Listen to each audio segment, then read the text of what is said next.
Queridos, o nosso texto bíblico para a meditação neste dia encontra-se no Evangelho de Marcos, capítulo 5. Vamos ler os versos 21 e 23, depois o 35 e 36. E passando Jesus outra vez num barco para o outro lado, ajuntou-se a ele uma grande multidão, e ele estava junto do mar. E eis que chegou um dos principais da sinagoga, por nome Jairo, e vendo-o, prostrou-se aos seus pés e rogava-lhe muito, dizendo: Minha filha está morta, rogo-te que venhas e lhe imponha as mãos para que sare e vive. Estando ele ainda falando, chegaram alguns do principal da sinagoga, a quem disseram: A tua filha está morta. Para que enfadas mais o mestre?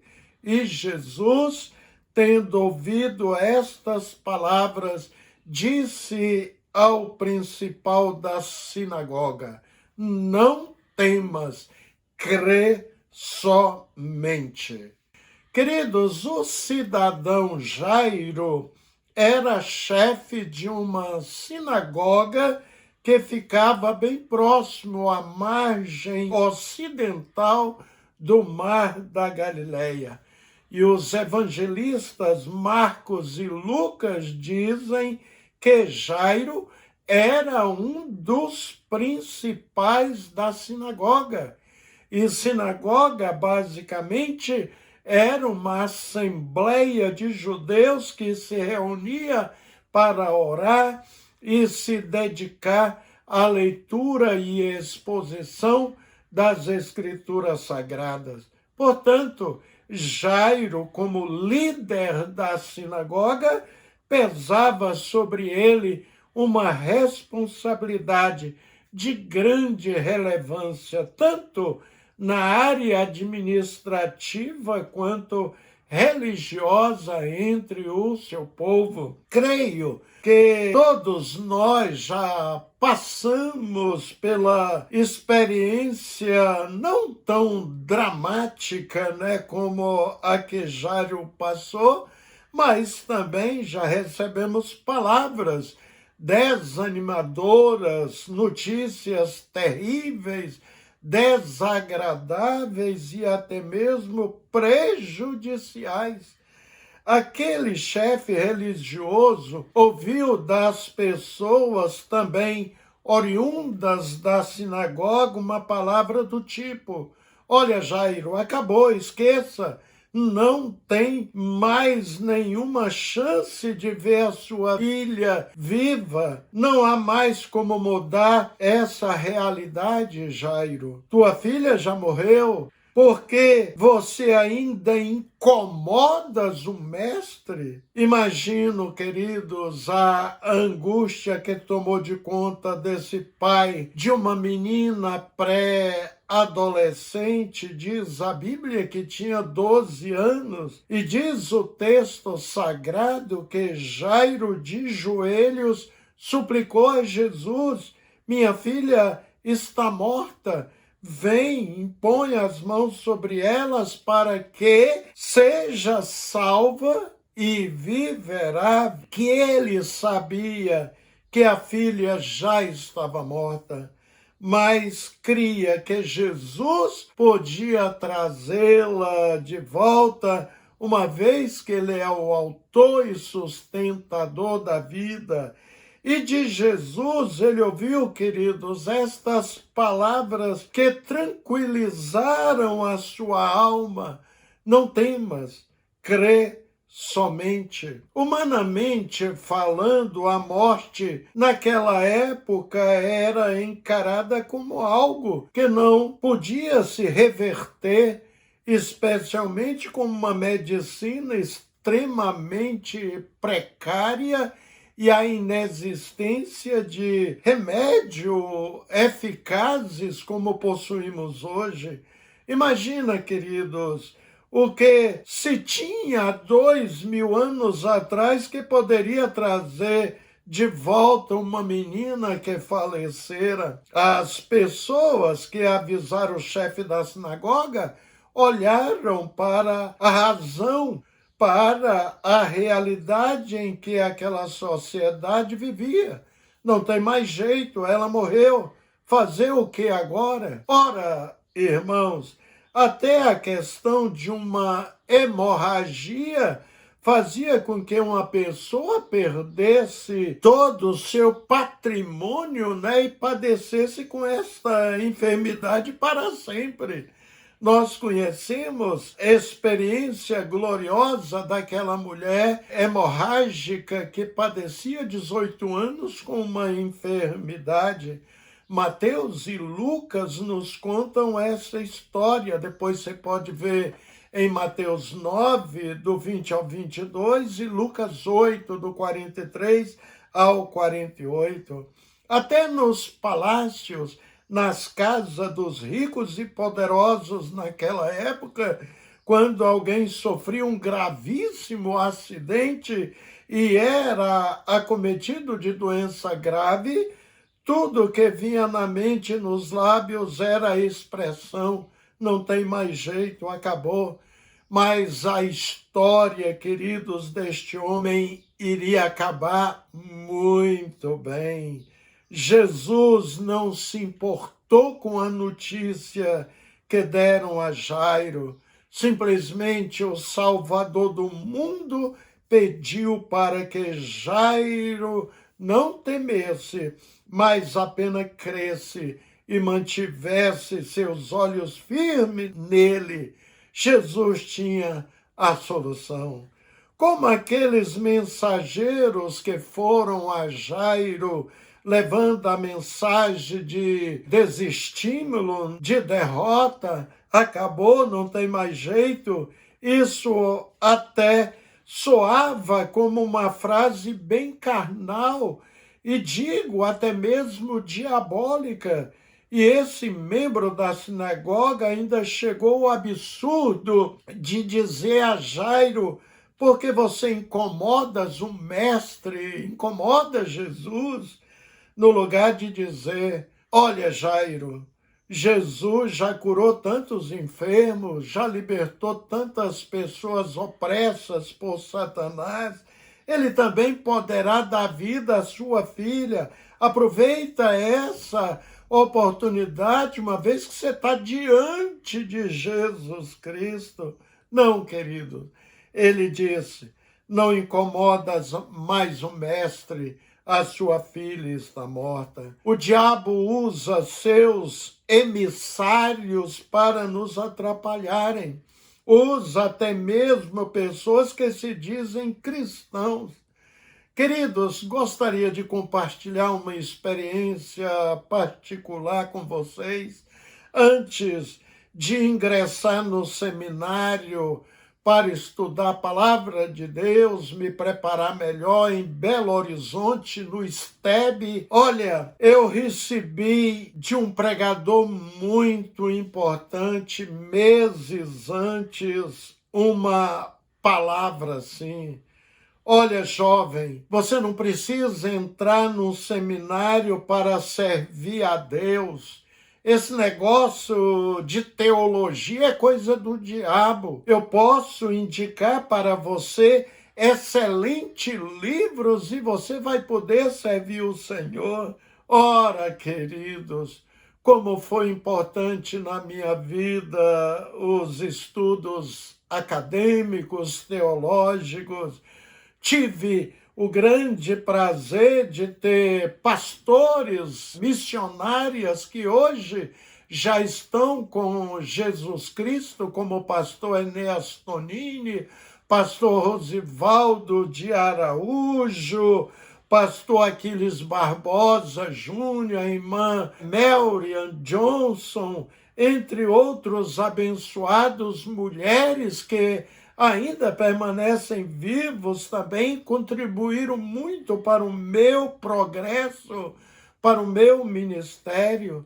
Sou muito grato aos ensinos saudáveis bíblicos que os mesmos transmitiram a mim. Saiba, querido irmão, que o inimigo de nossas almas tenta nos induzir de que não adianta insistir, não adianta orar, não adianta acreditar também na solução de alguns problemas nossos ou dificuldades. Não adianta irmos a Deus em busca de um milagre. É o que ele fala.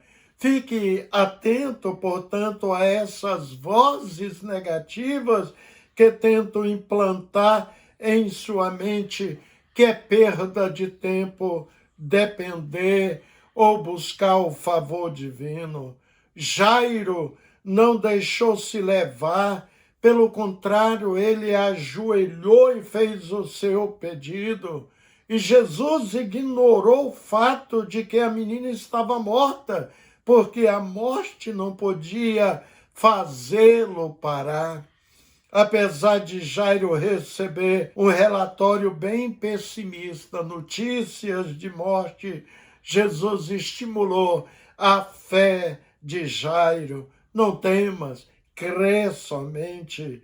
E realmente é a fé, queridos, o meio que nos leva a obtermos o favor divino. De onde Jesus estava com Jairo, ele poderia ter feito a menina ressuscitar. Mas diz a Bíblia, querido, nos versos 37 a 43, que Jesus foi até a casa de Jairo, levou consigo ainda 3 abençoados discípulos, Tiago, João e Pedro. E a Bíblia diz que quando ele chegou no local, havia um alvoroço muito grande. E quando Jesus falou que a menina não estava morta, mas estava apenas dormindo, diz a Bíblia que as pessoas riram dele. Mas Jesus, naquele momento, queridos, entrou, foi até onde estava a menina e disse: menina, a ti te digo, levanta-te. E diz a Bíblia que logo a menina levantou e passou a andar. E diz o texto claramente que ela tinha 12 anos. As pessoas ficaram assombradas com grande espanto. Afinal de contas, quem não ficaria mesmo? Então, a Bíblia diz que todos ficaram sobremaneira admirados. Queridos, no mês passado, a minha filha Keren passou por uma situação dolorosa, não como a de Jairo, evidentemente, mas foi também uma prova de fogo envolvendo o seu filho, que traria um prejuízo financeiro grande para ela. O filho teria perda de semanas de aula, entre outros transtornos reais, se não fora o agir a mão de Deus em seu favor. Ela vai compartilhar conosco este testemunho e a Kelly ouviu claramente palavras como esta: desista, não tem jeito, você não vai conseguir. E olha, ela ouviu isso de alguém que poderia abençoá-la naquele exato momento, mas ela preferiu não fazer. Adiantando, vale dizer que a companhia aérea já havia mudado a data de viagem de seu filho. Se não embarcasse nessa data para os Estados Unidos, ela iria perder a passagem do filho, do acompanhante dela, uma vez que se tratava de uma criança, prejuízo assim acima de R$ 10.000. Vamos ouvir, portanto, esse testemunho que com certeza vai nos edificar.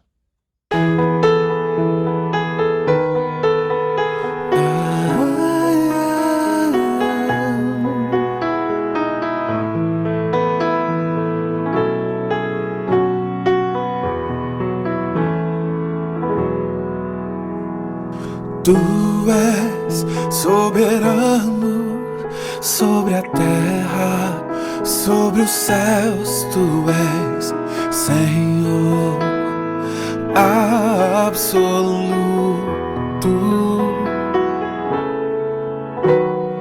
Tudo que existe acontece, tu sabes muito bem. Tu és tremendo. Hoje é feriado aqui nos Estados Unidos e eu quero aproveitar esse meu tempo de folga para contar um outro milagre que Deus fez na minha vida. Eu mandei o Caleb pro Brasil de férias. Aqui, mês de junho e julho, as escolas estão de férias. Para ele fazer uma surpresa para os meus pais, passar um tempo bom lá com o tio dele, a tia, a prima, aprender o português, conhecer lá o lugar onde meu pai mora. Ele foi quando ele tinha 7, mas agora ele tem 12, então tá um pouquinho mais adulto para entender cultura. E foi um tempo muito abençoado. Ele aprendeu bem mais o português e passou umas 4 semanas. O passaporte dele demorou a chegar. Eu queria que tivesse ficado os 2 meses, mas não teve tempo. Daí, quando ele estava voltando, dia 12 de agosto, às 10 horas da noite, eu recebo um telefonema da Latam, da empresa que eu paguei para ele ser acompanhado a viagem toda, como eu tive que ficar por trabalho, dizendo que a Polícia Federal não estava permitindo a entrada dele dos Estados Unidos, o que até hoje não entendo, porque ele é americano, ele estava com o passaporte americano, com permissão dos pais para entrar e sair, mas eles disseram que porque o passaporte brasileiro dele estava vencido e como ele tem cidadania dupla, ele não poderia voltar. O que realmente ainda até hoje e todos os americanos que eu conheço estão sem entender até hoje porque deixaram entrar no país com o passaporte brasileiro vencido. Mandei mesmo só como uma identidade, porque eu fui guiada que ele não precisava nem do passaporte brasileiro, mas somente o passaporte americano para viajar. E aí me deixou num estado muito deprimida, porque e agora? O que eu vou fazer? Liguei pro meu pai chorando para ele ligar para a Polícia Federal e ninguém conseguiu fazer nada e fomos indicados para falar com o consulado brasileiro aqui dos Estados Unidos. Colocaram ele num hotel, ele quase não conseguiu dormir porque de um avião para outro avião, acabou perdendo o iPhone dele, acho que no avião em São Paulo, voltou para casa dos meus pais e eu fiquei uma semana lutando com o consulado brasileiro de Miami. E o meu testemunho é assim, eu garanto que tem uma pessoa ouvindo esse testemunho e sabe que se é na tua vida, às vezes no teu trabalho, tem uma pessoa que parece assim, que é usada para atrapalhar a você mudar ou subir na vida. Tem uma pessoa assim que atrapalha em qualquer área da sua vida, você sabe que tem aquela pessoa que você fica lutando e lutando, e foi essa mulher, a pessoa que dá permissão para criança ou outras pessoas, não sei como é que é todo o trabalho dela, de entrar e sair do país. E ela pediu as minhas documentação, que foram o meu RG, mas como eu não moro no Brasil há muitos anos, eu não tenho o RG.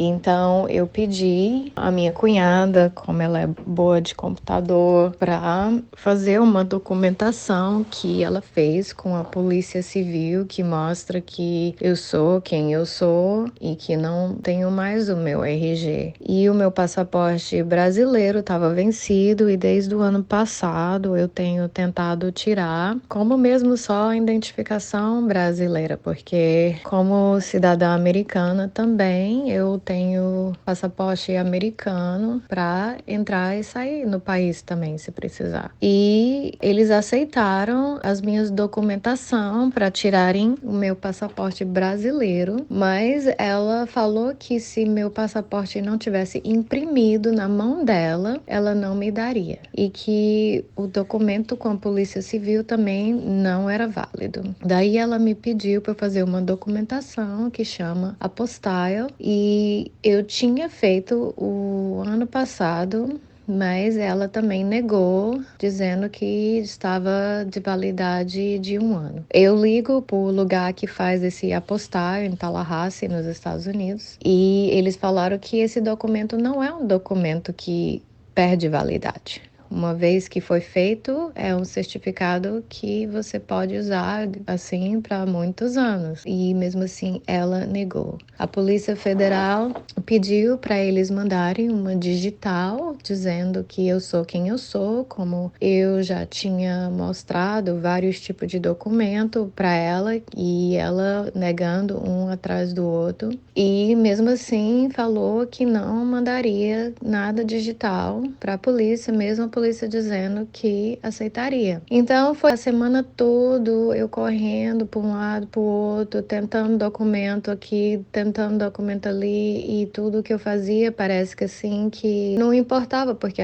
você sabe que quando a pessoa está decidida que não vai te ajudar, não vai te ajudar. E aí, como o rapaz que comprou a passagem para mim conhecia alguém que trabalhava dentro do consulado, ele pediu para esse senhor falar com ela e ela me ligou e ficou me tratando do mesmo jeito que ela ficou me tratando pelo e-mail. Ela só ligou mesmo só para dar satisfação, porque era amigo dela, mas o que foi interessante é que eu contando para ela que no dia que ela ligou, o meu filho só tinha até o outro dia para ter essa permissão para poder entrar no avião, que a Latam remarcou a passagem dele, que era no sábado. E ela falou para mim, olha, é impossível. E ela ainda pausou assim, dizendo, é impossível o seu filho entrar naquele avião amanhã, porque eu já fechei o escritório e eu não vou nem olhar suas coisas até na segunda. Então ela estava determinada que não ia e que se o Caleb fosse, seria na hora dela, no tempo dela. O meu filho perdeu 1 semana de aula, que é muito importante na vida de toda criança. Também garanto no Brasil, depois que ele já estava aqui, eu recebi uma carta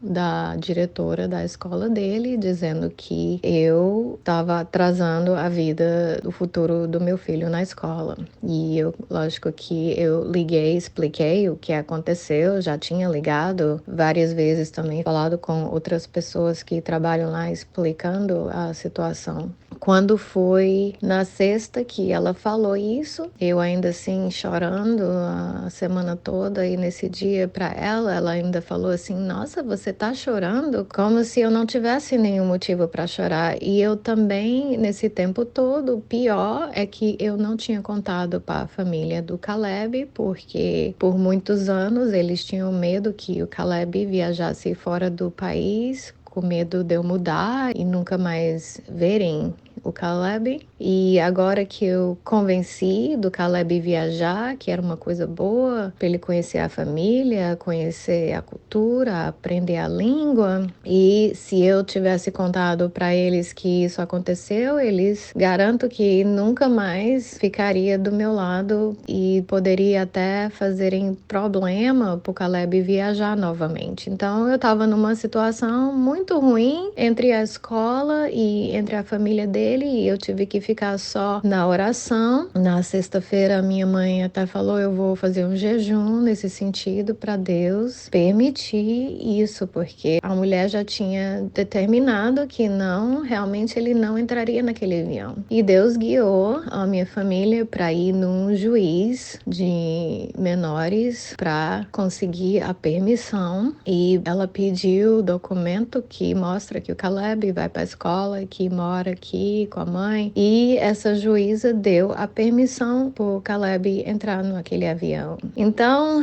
é esse meu testemunho. Quando uma pessoa fala, é impossível, você não vai conseguir, mas esquece que nós temos um Deus maior que luta por nós em todas as nossas batalhas. E eu glorifico a Deus por sempre estar ao nosso lado, lutando por nós e nos dando vitória em todas as áreas. E mesmo com todas as lutas, eu sempre fui vitoriosa. Eu quero dizer que eu nunca o inimigo conseguiu me derrotar. E o Caleb entrou naquele avião. Isso trouxe muita alegria ao meu coração, e as minhas lágrimas são de alegria pela presença de Deus, que é real. Então, se tem algo na sua vida que é impossível, você pode ter certeza que se você orar, Deus vai te ouvir. Amém.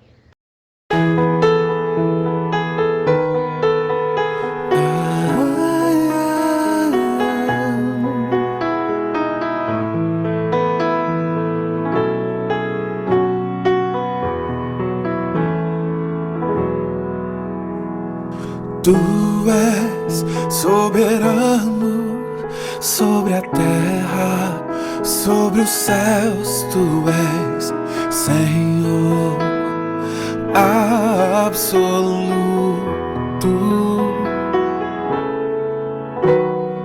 Tudo que existe acontece. Tu sabes muito bem. Tu és tremendo,